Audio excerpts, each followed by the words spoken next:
안녕하세요. 성공예감 이대호입니다.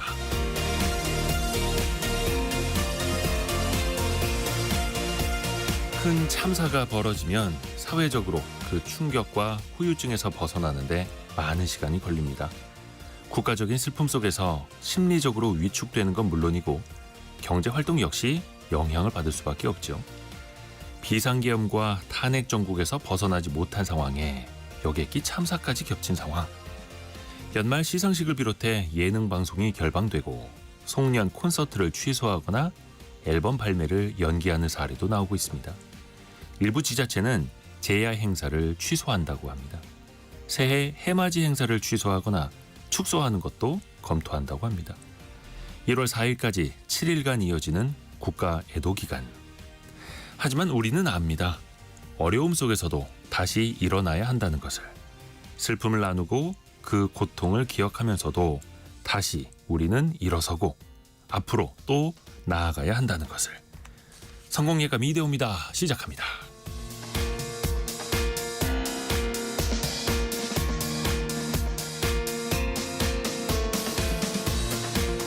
안녕하세요. 이대호입니다. 12월 30일 월요일 아침입니다. 한 해를 좀 잘 따뜻하게 마무리해야 할 시점에 너무나 안타까운 사고 소식이 들려왔죠. 지금은 다 같이 아파하고 또 슬픔을 나눌 시기인데요. 오늘도 KBS 콩 어플리케이션 들어오셔서 고인들의 명복을 비는 또 이렇게 또 인사 말씀도 함께 또 나눠주고 계시네요. 오늘은 경제상식 퀴즈는 좀 생략하고 지나가겠습니다. 여러분의 좀 양해를 부탁드립니다. 대신에 함께하는 애도와 위로의 메시지 또 서로에게 힘이 되는 한마디를 보내주시면 더 감사하겠습니다. 짧은 문자 50원, 긴 문자 100원이 드는 샵 9730, 또 KBS 콩의 문을 열어놓겠습니다. 실시간 방송 상황은 콩과 유튜브를 통해 함께하실 수 있습니다.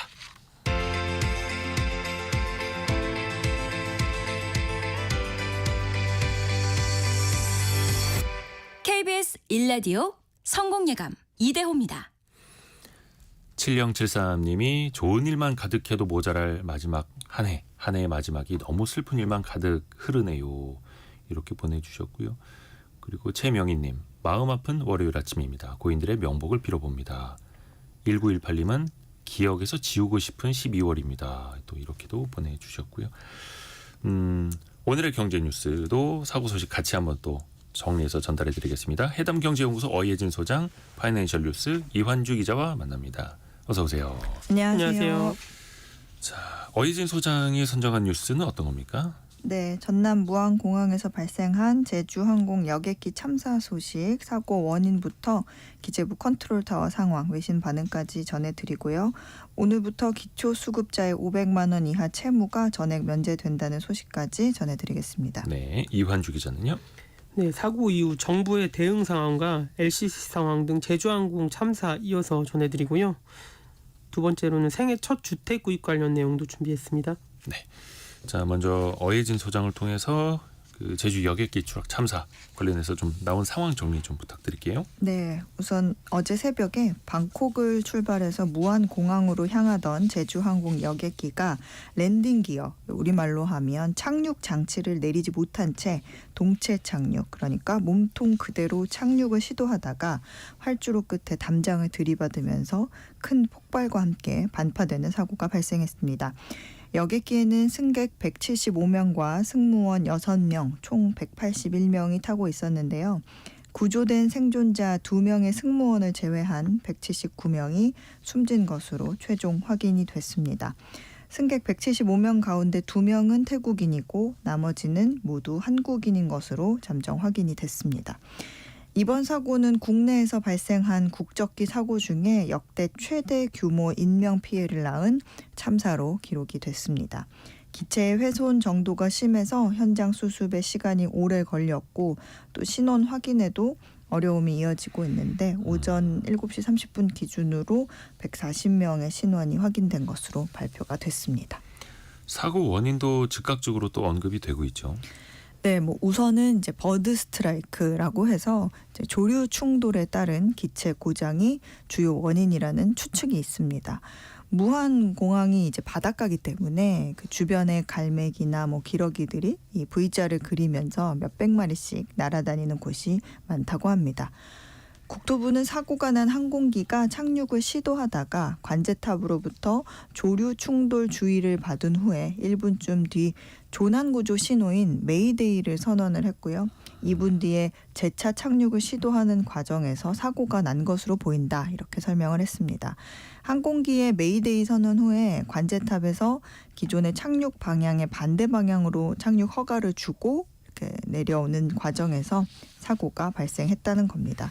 문제는 이때 랜딩 기어를 내리지 않은 채 활주로에 착륙한 점, 다시 말하면 항공기의 어떤 브레이크와 같은 제동 착륙 장치가 작동하지 않은 점이 사고의 직접적인 원인이 됐다는 부분이 이거는 전문가 대부분이 동의하는 그런 부분입니다.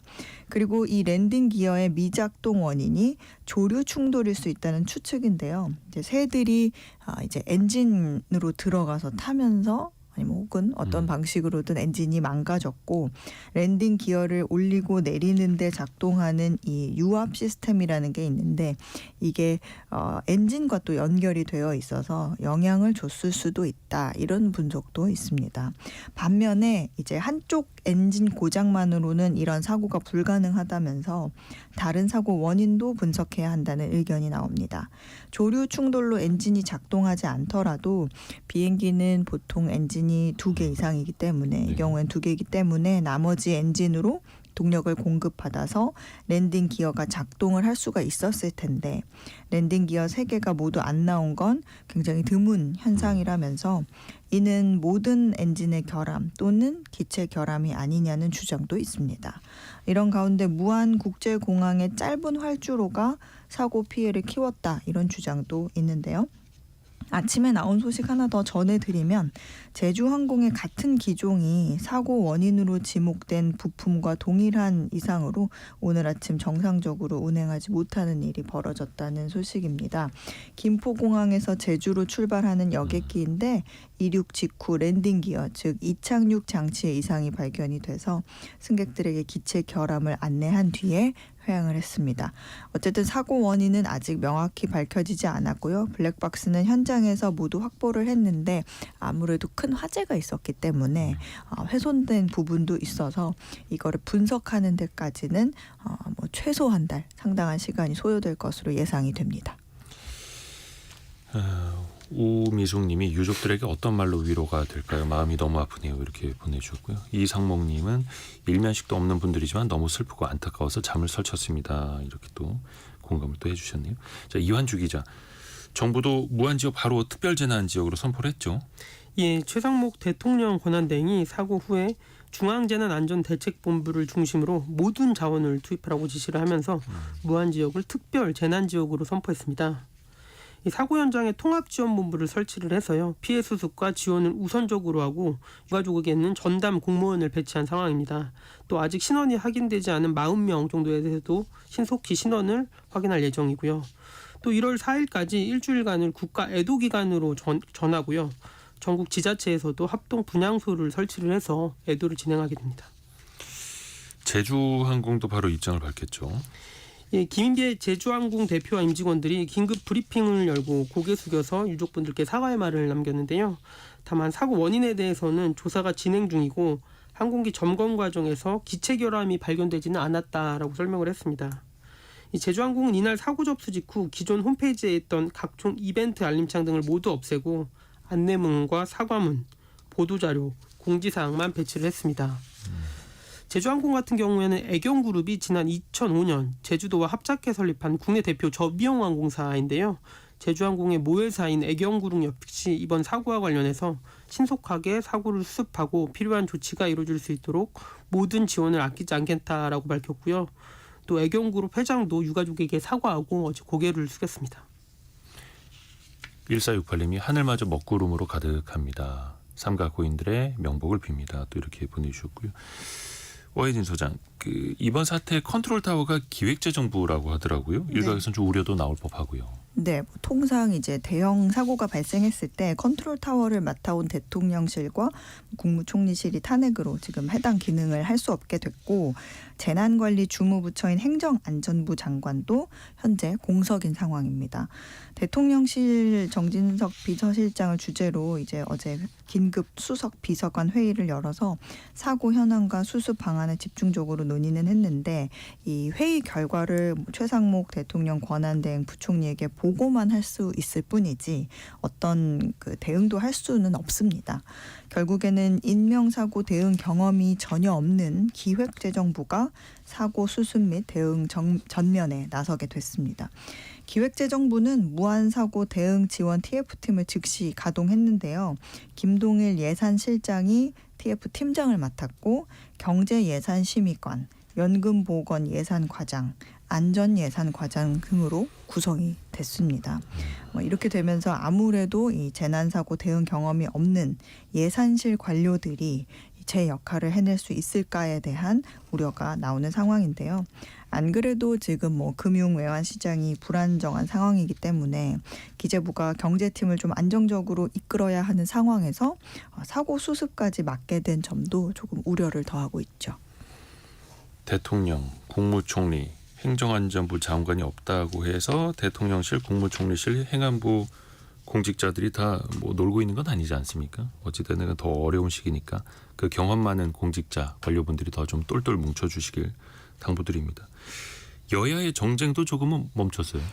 네, 그렇습니다. 더불어민주당은 헌법재판관 임명을 미룬다면 최권한대행도 탄핵하겠다는 입장을 고수했었는데요. 항공참사 이후에 헌법재판관 임명과 특검법에 대해 최상목 권한대행이 받아들일 것이라는 믿음을 갖고 기다린다는 입장을 밝혔습니다.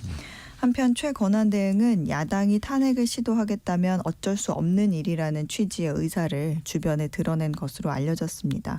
무엇보다 지금은 참사 수습이 최우선이라는 게 정부 관계자의 설명입니다.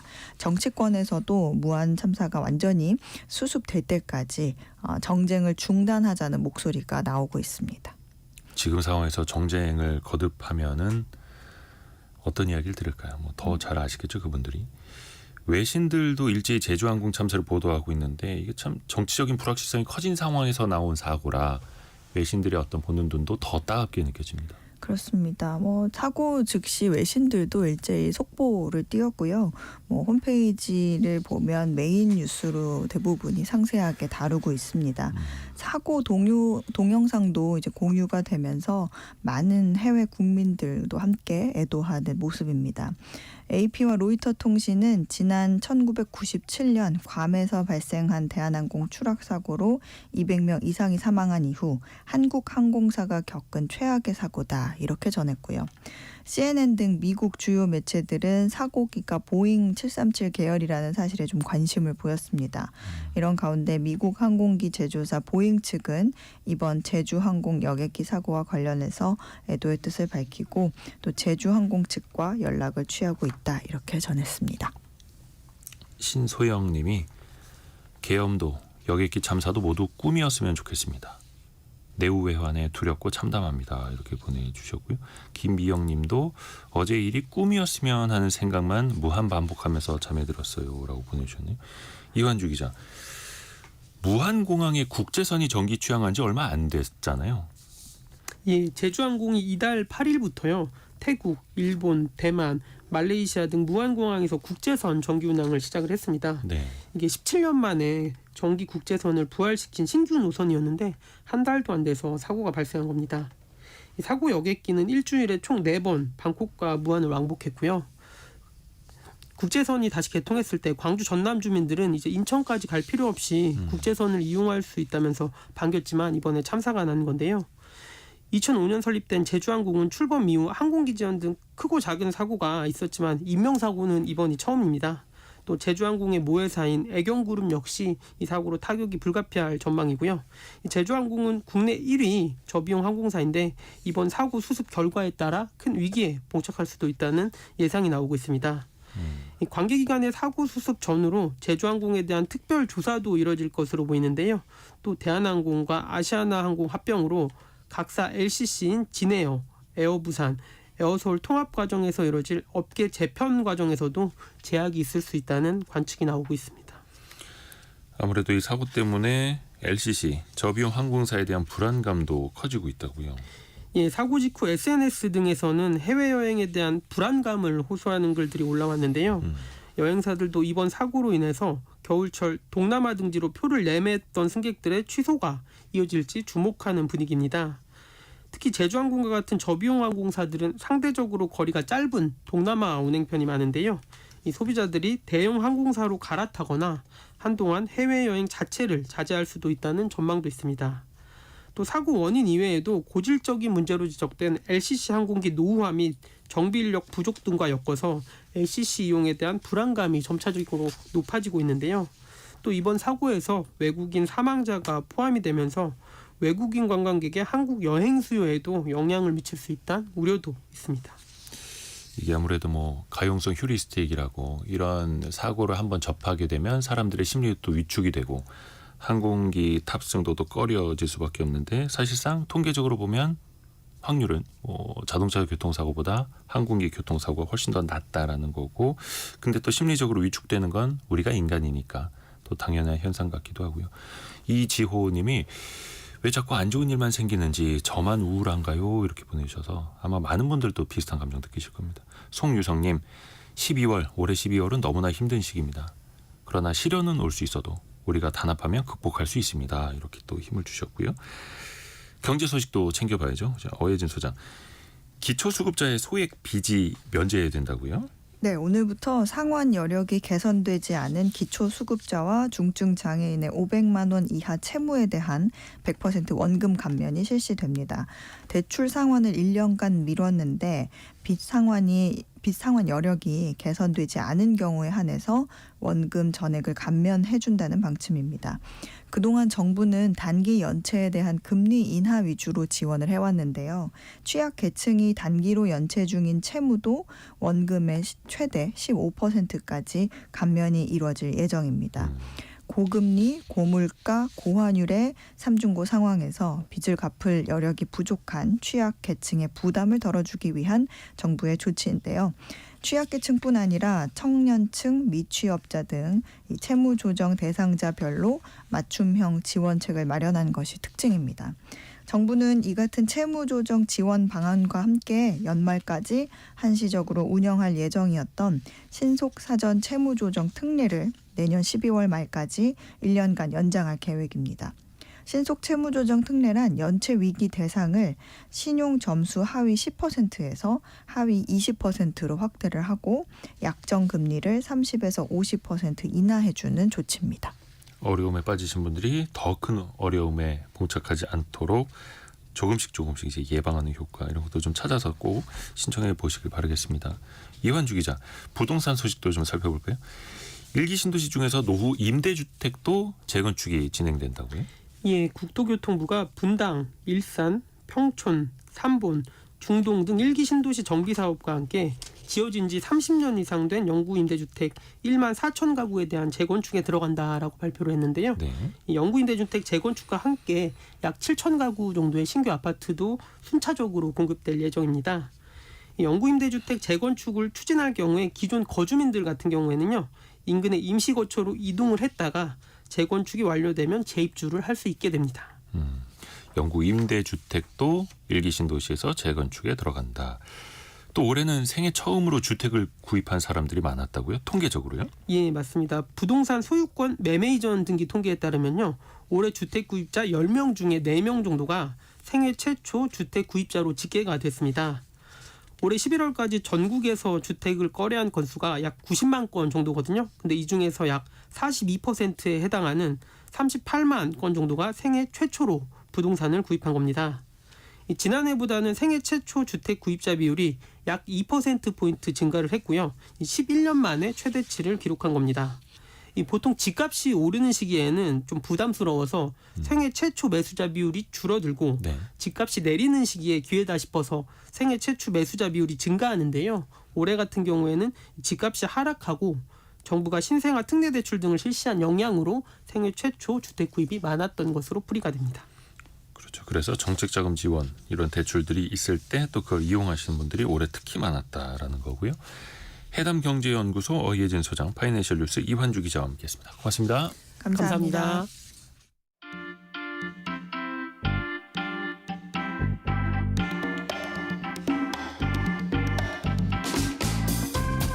지금 여러분께서는 KBS 일라디오 성공예감 이대호입니다를 듣고 계십니다. 프로그램에 참여하신 청취자 여러분께는 추첨을 통해 아름다운 식탁 창조 주비푸드에서 뿌리 담은 리얼 생 와사비를, 쉽고 빠른 판촉물 제작 시너지 기프트에서 무드 등 미니 가습기를, 그리고 성공예감에서 준비한 커피 쿠폰을 보내드립니다. 당첨자는 성공예감 이대호입니다 홈페이지에서 확인하세요.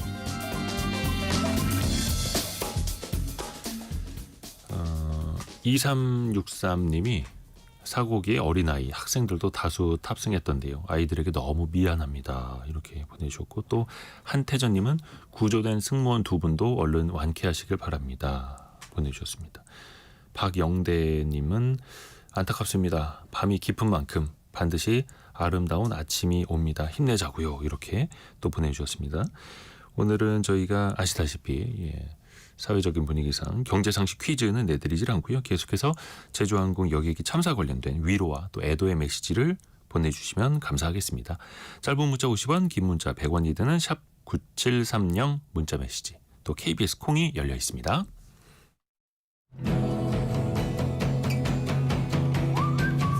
오늘의 움직임에 주목하고 세상의 흐름을 놓치지 않습니다.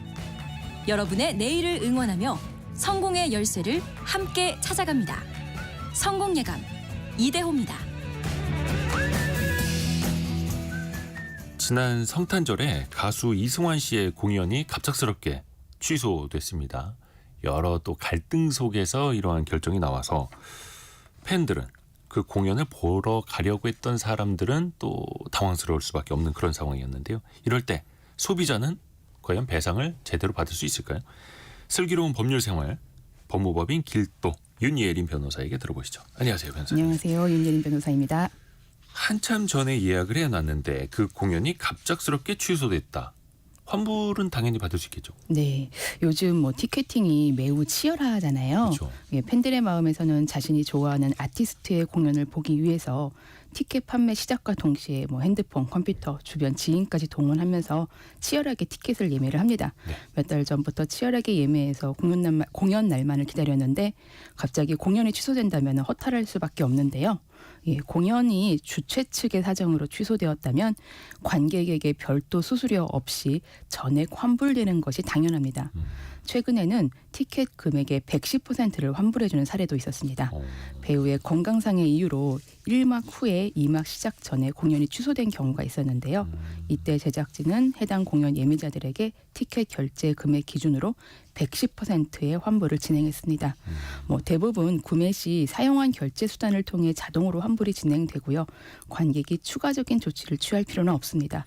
보통 7일에서 14일 이내에 환불이 완료됩니다. 이렇게만 환불을 해준다면야 어느 정도 또 이해가 될 것 같기도 한데요. 근데 또 이제 일이 커지는 게 지역 혹은 먼 곳으로 보러 갈 경우에는 기차나 숙박시설까지 예약하는 분들도 있거든요. 네네. 이것까지 돌려받을 수 있을까요? 보상을? 일단 이러한 부분을 살펴보려면 공연 제작자와 소비자가 티켓 예약 시에 맺은 약관을 살펴야 됩니다. 근데 이런 약관에는 사실 공연 취소로 인한 교통비, 숙박비에 대해 보상을 한다는 내용은 명시되고 있는 곳이 거의 없다고 보면 될 것 같아요.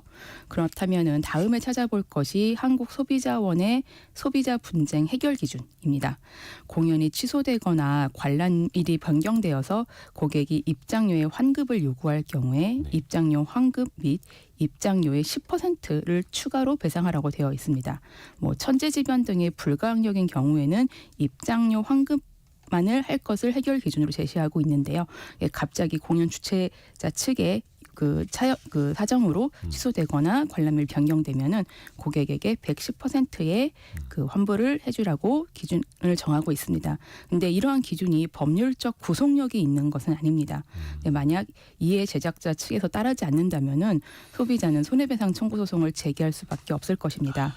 민법에서는 네. 상대방이 해야 할 의무를 이행하지 않아서 발생한 손해에 대해 손해배상은 통상의 손해를 그 한도로 한다라고 정하고 있는데 한 가지 더 정해놓은 게 특별한 사정으로 인한 손해는 상대방이 그 사정을 알거나 알 수 있었을 때에 한하여 배상의 책임이 있다라고 규정하고 있는 규정도 있어요. 그러니까 예측 가능성이 있었을 때 배상의 책임이 있다라고 하는데요. 여기서 뭐 통상의 손해라고 하면은 공연 티켓 값이 될 것이고요. 네. 이제 예측 가능성이 있었을 때 배상해야 하는 그 배상금은 뭐 교통비나 뭐 숙박비를 예를 들어 생각해 볼 수 있을 것입니다. 이것을 공연에 한번 적용을 해볼게요. 네. 만약 어떤 공연이 있는데 그 공연은 산골 오지에서 1박 2일로 진행되는 공연이 있다라고 해보시죠. 그렇다면 그 공연 예매자는 주변 숙박시설을 예매할 수밖에 없다는 그렇죠. 것을 공연 제작자 측에서도 알 수 있을 것이라고 볼 것입니다. 아, 그런데 공연이 일방적으로 취소되었다라고 하면은 제작자 측에 숙박시설 예약에 대한 책임이 있다고도 볼 수 있을 것입니다. 하지만 도심 한가운데에서 낮 시간대 하는 공연인데 지방분들이 대거 와서 공연을 보기 위하여 숙박시설을 예약할 것이라고는 공연 제작자가 예측하기는 어렵다고 판단될 것입니다. 이럴 때는 숙박시설 예약에 대한 그 책임을 공연 제작자에게 물기 어려울 것입니다. 그 정황까지 입체적으로 종합적으로 따져보는 거네요. 이 네. 손해배상만으로도. 그렇죠. 이게 사실 법적으로 가면 더 복잡해질 수밖에 없는 상황이고 이번에 가수 이승환 씨 보니까 구미시장을 상대로 손해배상 청구 소송을 진행한다고 해요. 네네. 그런데 구미시가 배상하라는 게 아니라 구미시장 개인이 물어내라 이렇게 요구하고 네. 있더라고요. 일단은 그 이번에 손해배상 청구 소송의 내용을 좀 한번 짚어볼게요. 구미시장을 상대로 이승환 씨 측에서 소송을 건다는 내용인데요. 네. 먼저 이제 청구를 하는 청구인 원고라고 하는데 청구인은 세 곳입니다. 공연을 기획한 드림팩토리 1번 그리고 2번 이승환 씨, 3번 공연 예매자 100명입니다. 이 세 주체가 각각 다른 손해를 주장하고 있습니다. 공연 기획사인 드림팩토리의 경우에는 공연을 준비하면서 당연히 각종 비용을 지급하면서 뭐 관련 시설이라든가 물품이라든가 인력들을 준비하였을 것인데 공연이 갑작스럽게 취소당하면서 경제적 손해를 입었잖아요. 네. 그에 대한 손해배상을 청구할 것입니다. 이승환 씨 같은 경우는 데뷔 35주년 콘서트가 일방적으로 취소당한 것에 대하여 가수로서 정신적 고통이 있다면서 위자료, 정신적 손해에 대한 그 손해배상을 청구하고 있고요. 공연 예매자 100명은 뭐 숙박, 교통을 다 예약하고 콘서트를 기다렸는데 일방적으로 공연이 취소당하면서 손해를 입었다. 여기에 대한 손해배상을 해라라는 취지로 소송에 참여하게 될 것입니다. 이에 대해서 이제 이승환 씨 측은 그러니까 피청구인, 피고, 그러니까 손해를 배상해야 될 주체는 구미시장 개인이라고 하고 있습니다. 예. 구미시장 개인이 일방적으로 구미시 예술문화회관의 대관을 취소하여서 손해가 발생하였다라고 하는 것입니다. 이에 대해서 구미시장은 구미시 문화예술회관 운영 조례를 들어 자신의 결정이 정당하다고 주장하고 있습니다. 이 콘서트가 열리기로 한 곳은 사설 공연장이 아닌 구미시에서 운영하는 문화예술회관입니다. 이러한 곳의 운영과 관련하여서는 지방자치단체가 자체적으로 그 사무와 관련하여 제정한 조례에 따르도록 되어 있는데요. 네. 이 조례에는 예술회관 운영과 관련하여 구미시장이 기타 시장이 공익상 필요하다고 인정될 때 사용 허가를 취소할 수 있다라고 규정되어 있습니다. 최근 이승환 씨의 구미 콘서트를 반대하는 목소리가 있었고 안전상의 우려가 있다라고 하면서 구미시장은 이승환 씨 콘서트에 대해서 대관을 취소했다라고 하고 있습니다. 그래서 이 소송에서는 일단은 쟁점이 될 것이 구미시장 개인의 결정에 따라 구미시장 개인이 손해배상 책임을 져야 하는 것인지 그 이제 콘서트 당시에 안전에 대한 우려가 어느 정도 있는지 이에 대해서 이승환 씨 측에서 안전사고에 대비해서 어떤 준비를 하였는지를 따져보고 구미시장의 결정이 정당하지 않다라는 것을 밝혀서 결론이 날 수 있을 것으로 보입니다. 현재는 사실 손해배상이 될 것이다 아니다라와 같이 이렇게 딱 말씀드릴 수 있는 사안은 좀 아니라고 보여집니다. 개인 간의 계약의 문제를 넘어서 지방자치단체의 시설 운영과 관련하여 시장 판단의 정당성이 문제가 될 수 있는 부분이기 때문에 이 부분은 앞으로 이승환 씨 측에서 어떻게 증명해 나가는 것이 좀 해 나가는지가 좀 중요할 것 같습니다. 그렇죠. 구미시 입장에서는 안전상 문제가 이제 우려가 있었다라고 또 네. 이야기를 할 테고요. 이런 거는 법적으로 쟁점이 많으니까 네. 소송 기간도 되게 오래 걸리겠어요. 네, 이제 뭐 청구를 하고 뭐 이제 준비하고 쌍방 간에 이제 뭐 소장이나 상대방의 어떤 답변에 대해서 또 그 반박을 하는 준비 서면 제출하고 또 이제 구두 변론도 들어가고 하면서 좀 많이 진행이 될 것 같고요. 또 소송 중간에 구미시장 개인에 대한 신문도 있을 수 있고 그리고 여러 가지 증거들 뭐 이 당시에 안전상의 문제가 어느 정도 발생할 것으로 예상이 됐는지 또 뭐 이런 이승환 씨가 어느 정도의 조치를 했었는지 이런 것들에 대한 증명을 위해서 뭐 여러 가지 증거 조사가 있을 수도 있습니다. 따져볼 게 되게 많네요.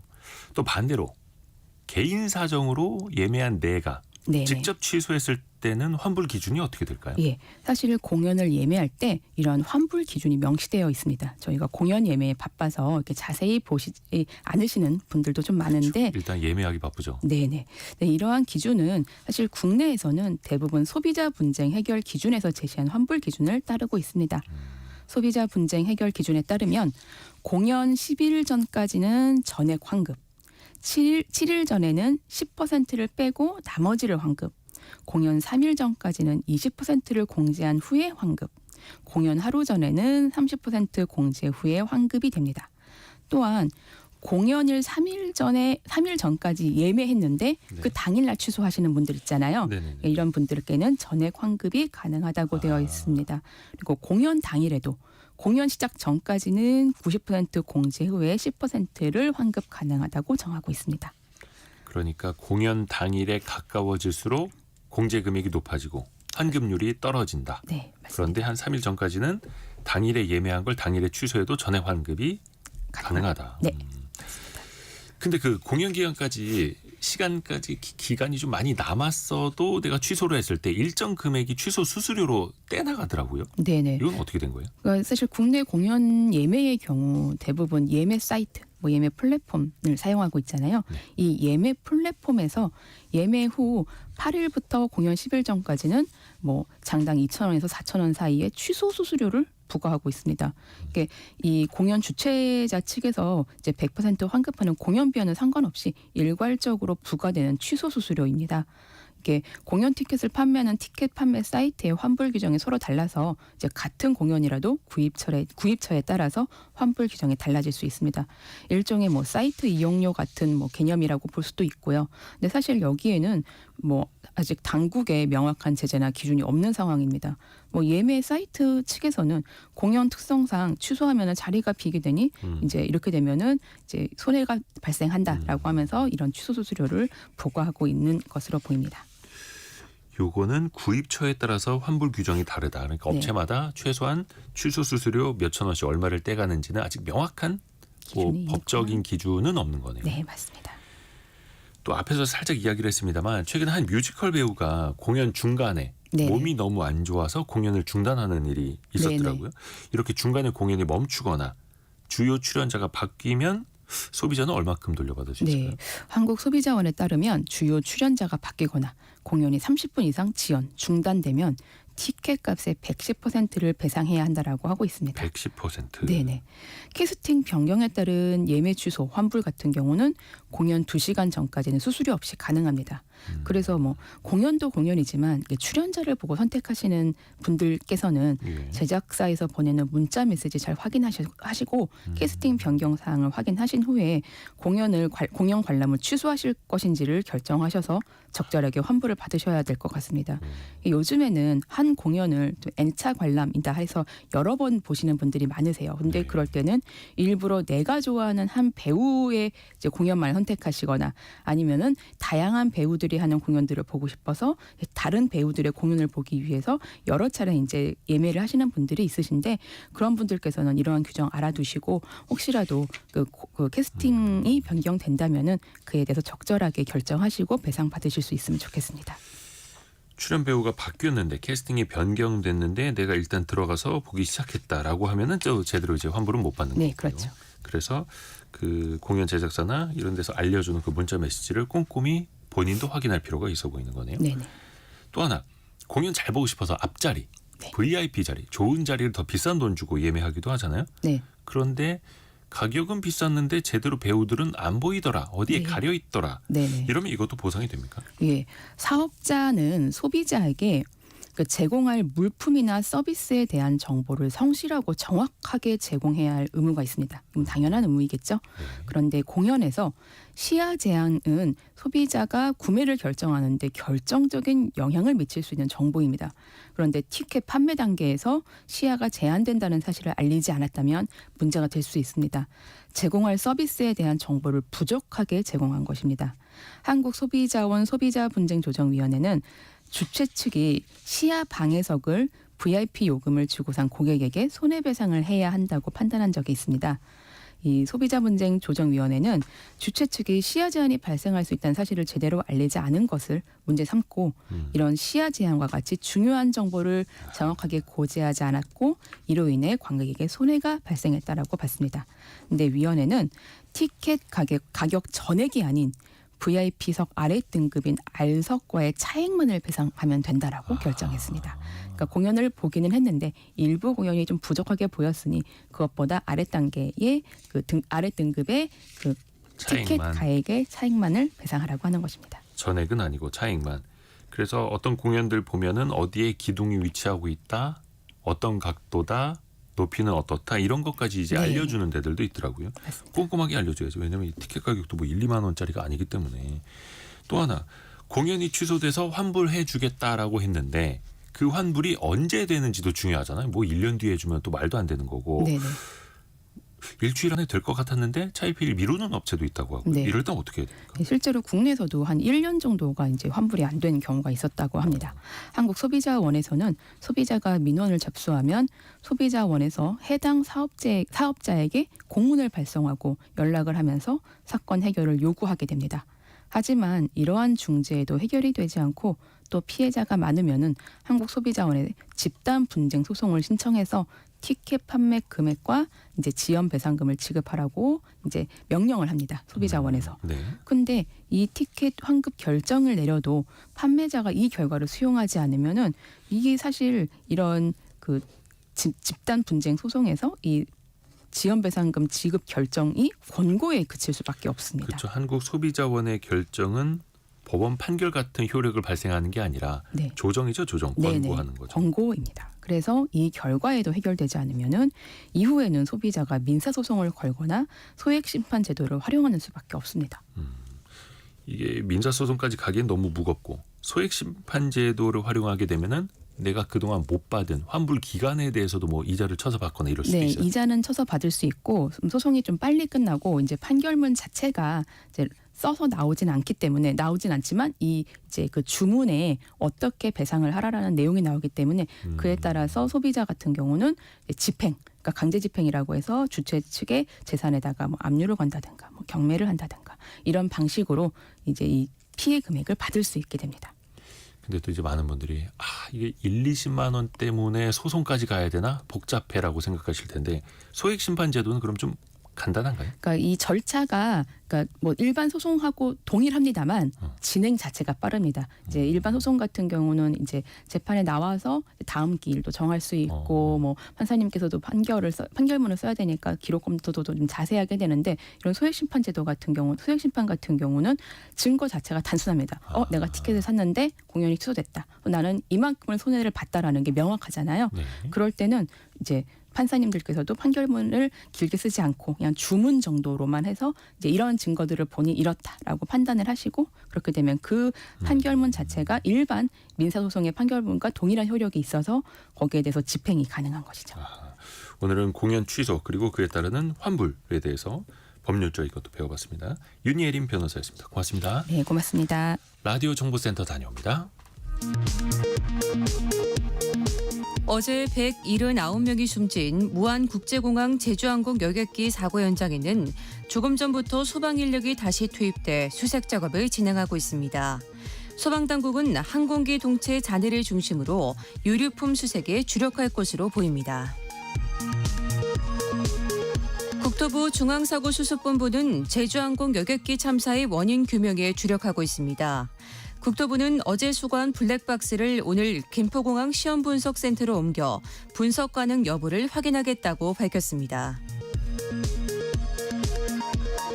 제주항공은 사고 비행기가 10억 달러, 우리 돈 약 1조 5천억 원 규모의 배상 책임 보험에 가입돼 있다면서 이를 토대로 희생자 지원에 최선을 다하겠다고 전했습니다. 제주항공은 사고 현장에 260명 규모의 탑승자 가족 지원팀을 파견했습니다. 오늘 오전 6시 35분쯤 김포공항에서 출발한 제주행 제주항공 여객기가 이륙 직후 이상이 발견돼 공항으로 회항했습니다. 어제 사고 항공기와 동일 기종으로 회항 원인은 랜딩 기어 이상 때문이었던 것으로 전해졌습니다. 지금까지 라디오 정보센터 뉴스 정한나였습니다. 성공예감 이대호입니다. 함께하고 계십니다. 9시 45분 흘러가고 있고요. 금융시장 상황 한번 체크해 보겠습니다. 원달러 환율이 여전히 1,470원대에 있습니다. 오늘은 7.5원 오른 1,475원으로 시작을 했는데요. 지금은 1,472원에서 1,473원 정도 왔다 갔다 하고 있고요. 오늘 증시는 좀 약세로 출발을 했다가 조금은 강세로 돌아섰습니다. 코스피는 0.9% 오른 2,426, 코스닥은 1.3% 오른 674.7 가리키고 있고요. 내일은 항상 그 연중 마지막 날은 휴장을 하거든요. 그래서 오늘이 2024년 마지막 거래일이네요. 시가총액 상위 종목들 대부분이 오늘은 좀 강세를 보이고 있습니다. 시총 상위 거의 한 17위까지는 상승을 하고 있고요. 그중에서 삼성바이오로직스가 3% 이상, 셀트리온이 4% 이상, 제약바이오가 오늘은 조금 강세를 보이고 있네요. 코스닥 내에서도 제약바이오주들이 좀 강세, 그리고 2차 전지 관련주들도 오늘은 좀 강세를 보이면서 2024년 마지막 거래일에 조금은 힘을 내고 있는 증시이긴 합니다. 물론 연중 내내 너무 많이 빠지기는 했습니다만 이 방송 들으시는 분들도 연금 받으시는 분들 아마 꽤 되실 겁니다. 혹은 각종 연금을 내고 계시는 분들도 더 많으실 테고요. 통계개발원에 따르면요. 65세 이상 고령자의 90%가 연금을 받고 있습니다. 여기까지는 좋은데 문제는 그 연금 금액만으로는 생활이 충분하지 않다라는 겁니다. 꼬박꼬박 연금을 들고는 있는데 손에 쥐는 연금액은 왜 많지 않을까요? 한번 들여다보시죠. 돈워리 투자백서 연금박사 상담센터 이영주 대표와 함께합니다. 안녕하세요. 네, 안녕하십니까. 이영주입니다. 우선은 많으면 많을수록 좋겠습니다만 은퇴 이후에 한 얼마 정도는 있어야 생활이 가능하다 이런 데이터가 있을까요? 네, 뭐 일단 뭐 여러 가지 연구 결과에 발표한 자료를 보면 네. 최소 생활비는 뭐 200에서 250만 원 이상 필요하다라고 나오거든요. 근데 이제 이런 자료에 대해서 어떤 분들은 뭐 이렇게 많이 필요해라고 얘기하시는 분도 계시고 그거 이상 훨씬 더 많이 필요하다라고 얘기하시는 분도 계신데 네. 은퇴 생활비에 대해서 우리가 한번 생각해 볼 게 뭐냐면요. 우리 부모님 세대가 살았던 시대의 생활비와 앞으로 은퇴할 세대가 살아야 될 시대의 생활비는 약간 다르다는 겁니다. 네. 왜냐하면 우리 부모님 세대는 실제로 최소한의 의식주만 가지고도 살아오셨던 분들이고 네. 그리고 뭐 문화생활이라든가 뭐 건강에 관련해서 의료비를 많이 지출한다든가 이런 경우는 없었잖아요. 네네. 근데 지금 이제 세대에 은퇴하실 분들은 젊을 때 이미 수많은 문화생활을 하셨던 분들이죠. 뭐 여행도 다니고 뭐 영화도 보고 그다음에 여러 가지 외식도 하고 이런 것들을 했기 때문에 은퇴 이후에도 그 문화생활을 할 가능성이 굉장히 높고 그렇죠. 뭐 은퇴했다고 해가지고 갑자기 차를 안 타거나 핸드폰 안 쓴다거나 이럴 건 아니잖아요, 그죠? 그래서 그런 비용들이 계속 지출된다는 거. 그다음에 은퇴 이후에 차라리 일했을 때는 젊을 때는 일하느라고 돈 쓸 시간이 이제 별로 없거든요. 뭐 아무래도 지금 평일이니까 이럴 때는 다 일하셔야 되니까 네네, 소비가 그렇죠. 제한되는 게 있죠. 아하. 하지만 은퇴 이후에는 하루 24시간 다 돈 쓰는 시간이기 때문에 그런 부분에서 돈이 더 많이 들어갈 필요가 있어서 그러네요. 실제 이 방송 들으시는 분들도 은퇴를 준비하면서 노후에 얼마나 쓸 것인가에 대해서 한번 가계부를 한번 써보시는 게 좋아요. 미리미리. 그러면 생각보다 훨씬 더 많이 들어간다. 기초 생활비, 그러니까 의식주 생활비도 있고요. 그다음에 노후에는 품위 유지비라고 해가지고 지금 문화생활 이런 걸 통해서 나의 인생의 어떤 품위를 유지하기 위한 비용도 있고, 그다음에 이제 건강관리비라고 해서 특히 나이가 80, 90세가 되면 더 이상 돈이 안 들어간다고 생각하시는데 네. 건강관리를 하면서 약값이라든가 병원비가 더 많이 더 들 수 들어가거든요. 있죠. 그런 걸 한번 쭉 써보시면 실제로 한 달에 200~300만 원 가지고도 웬만한 가정에서는 충분치 않은 상황이 될 것이다. 아이고 그러네요. 이게 또 소비 습관이라는 게 있고 삶의 궤도라는 게 있고 그렇죠. 그 네. 나이 든다고 해서 은퇴한다고 해서 바로 수정할 수 있는 것도 아니고요. 네. 그래서 연금액을 얼마쯤 받느냐를 봤더니 2022년 기준으로 65세 이상 연금 수급자가 받는 연금액이 월 평균 65만 원이었습니다. 네. 이게 대부분 다 이제 국민 기초연금 수령자들이 한 90% 이상의 그 보니까 월 평균 수령액이 한 65만 원 정도 되더라고요. 너무 적죠. 네. 근데 이제 받으시는 수급률은 10명 중에 9명이 받는다고 해요. 그러니까 많이 받는 것처럼 보이지만 실제 금액은 얼마 되지 않는 겁니다. 많이 받는 게 아니라 많은 사람들이 받고 있는 거네요. 그렇죠. 네. 그래서 또 특히 연령이 높아질수록 수급률은 증가해서 받는 사람은 더 늘어나곤 있지만 반대로 수급액 평균은 감소하고 있고요. 지금 보니까 65세에서 69세이신 분들이 평균적으로 한 76만 원 정도 연금을 받는 걸로 나와 있고 네. 80세 이상으로 가면 갈수록 연금액이 줄어서 평균 한 51만 원 정도로 해서 사실상 월 평균 생활비, 필요한 생활비에 비하면 한 3분의 1, 4분의 1밖에 안 되는 수준이라고 보여집니다. 필요한 것에 3분의 1, 4분의 1밖에 되지 않는다. 근데 여기서 더 심각한 얘기가 나오는데 네. 그나마 연금을 받는 분들, 네. 수급자들의 절반이 네. 42만 원밖에 못 받는다고. 지금까지 말씀드린 좀 전에 말씀드린 65만 원의 개념은 평균 개념이고요. 그렇죠. 평균에 평균. 또 함정이란 게 있고. 그렇죠. 근데 지금 전체로 보니까 중위 수급자를 보니까 예. 전체 이제 총 연금 받으신 분들을 줄을 세워서 딱 중간에 있으신 분들 보니까 42만 원이더라고요. 중간값이 42만 원. 예, 그 얘기는 뭐냐면 우리나라 어르신 중에서 절반은 42만 원도 못 받는다는 얘기입니다. 그러니까 이제 높이 받으신 분들이 많이 받으니까 평균을 올리는 그런 오류가 발생하는 그런 거죠. 42만 원 가지고는 사실상 아주 기초적인 생활비도 어려운 거니까요. 근데 이제 그런 생각도 듭니다. 아니 그만큼 이제 적게 내서 적게 받는 것 아니야? 뭐 본인이 이제 낸 만큼 받는 거니까. 네. 또 이렇게 생각하실 수도 있잖아요. 근데 사실 이분들 같은 경우에 대부분 다 1940년대, 50년대생들이시거든요. 네. 이분들이 경제 활동을 할 때는 우리나라의 연금 제도가 활성화되지 않았어요. 아하. 국민연금도 88년부터 시작되었지만 대기업 중심으로 시작되었기 때문에 자영업하신 분들은 다 2000년대 들어서 국민연금 가입이 됐기 때문에 처음에는 의무 가입도 이렇게 순차적으로. 그렇죠. 됐었잖아요. 그러다 보니까 국민연금도 거의 없으시고요. 그래서 이제 기초연금 정도만 받으시는 거고 그런데 기초연금 비율이 높긴 한데 기초연금은 또 국민연금을 중복해서 받게 되는 경우에 기초연금이 감액되는 그런 제도들도 있습니다. 실제로 국민연금을 한 월 50만 원 이상 수령하시는 분들은 기초연금이 최대 50% 감액이 되거든요. 이게 왜 그러냐면 국민연금과 기초연금 다 국가 입장에서는 복지제도라고 보는 겁니다. 왼쪽 주머니나 오른쪽 주머니나. 그렇죠. 예. 뭐 국민연금은 내가 낸 돈인데 무슨 복지냐라고 얘기하시겠지만 네네. 국민연금 수령액 중에서 A값과 B값이라는 개념이 있는데 그중에 A값은 국가가 이 사람의 연금을 추가로 지원하는 개념이다라고 보이기 때문에 네. 그런 분들은 A값 비중만큼 기초연금을 또 깎거든요. 근데 이 A값 비중이 복지제도 기준이기 때문에 국민연금 받으신 분들 중에서도 소득이 낮으신 분들이 A값 비중이 더 높아서 이분들이 기초연금 받을 때 페널티가 더 이제 감액되는 부분이 더 큰 거죠. 너무 역설적인 거죠. 그렇죠. 근데 국가 입장에서는 또 이게 이중 지출이 되면 안 된다. 또 이런 그렇게 생각하고 있는 그런 거죠. 구조일 네. 수도 있겠고요.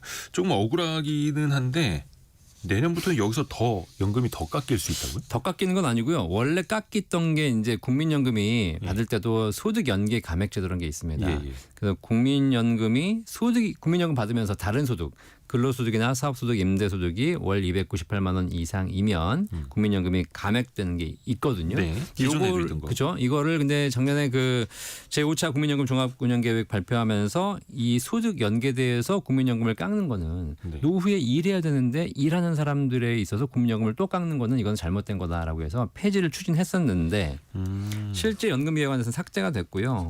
지금 올해 국민연금 개혁도 지금 되게 지금 불투명해지고 있는 안 되고 있죠. 상황이잖아요. 이러다 보니까 이런 이제 약간 불합리한 제도들이 빨리빨리 이제 없어져야 되는 건데 아직까지도 계속 유지가 되는 것이고 내년에도 뭐 예외 없이 적용이 되기 때문에 노후에 국민연금 받으신 분들 중에서 소득이 근로사업소득이 일정 금액 이상 있으신 분들은 국민연금을 이제 최대 절반까지 감액 당하게 되는 상황이 발생하는 거죠.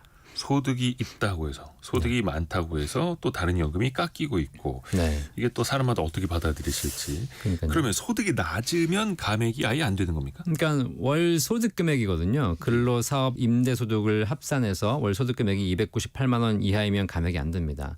그리고 이 기준에 이자나 배당 소득은 또 제외가 되거든요. 그러니까 뭐 우리 성훈이감 들으신 분 중에서도 이제 투자하신 분이 많이 계신데 이자나 배당 소득은 아무리 많아도 국민연금은 감액은 안 됩니다. 그러니까 이게 오히려 더 역설적일 수 있는 거죠. 오히려 이자 배당 하시는 것보다 근로사업 하시는 분들이 훨씬 더 열심히 일하고 계신데 예. 그분들은 감액을 하고 이자 배당은 감액을 안 하는 거니까요. 아, 그래요. 아, 그런 조금 사각지대도 있긴 있네요. 네. 그러면 국민연금을 좀 늦게 받으면 이 감액이 되는 페널티를 피할 수 있는 걸까요? 그렇습니다. 그러니까 이게 뭐냐면 국민연금은 이렇게 소득이 있으면 감액이 되는데 이게 연금 개시 이후 5년까지만 감액이 됩니다. 소득이 있을 경우에. 그 이후에는 개시 이후 5년이 지나면 소득이 있어도 다 주거든요. 근데 이 5년간은 내가 만약에 감액이 당할 것 같다. 그러면 국민연금을 연기하시면 됩니다.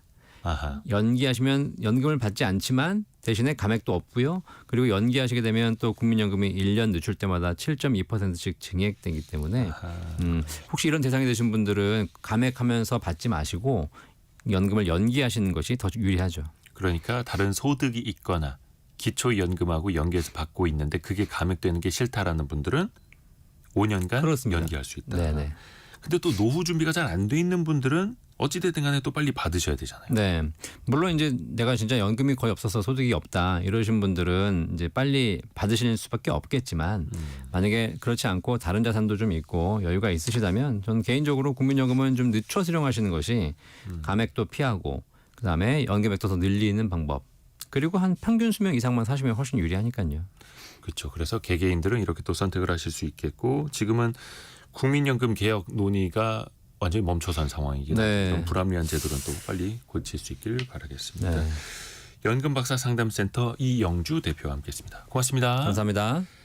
오늘 성공예감 이대호입니다는 1부까지만 방송이 됩니다. 잠시 후 10시 5분부터는 뉴스 특보가 방송이 됩니다. 해서 저희는 내일 다시 뵙도록 하고요. 내일은 성공예감 이대호입니다 특집 숫자로 돌아보는 2024년이 준비되어 있습니다. 올 한 해 마무리 같이 한번 또 해보실까요?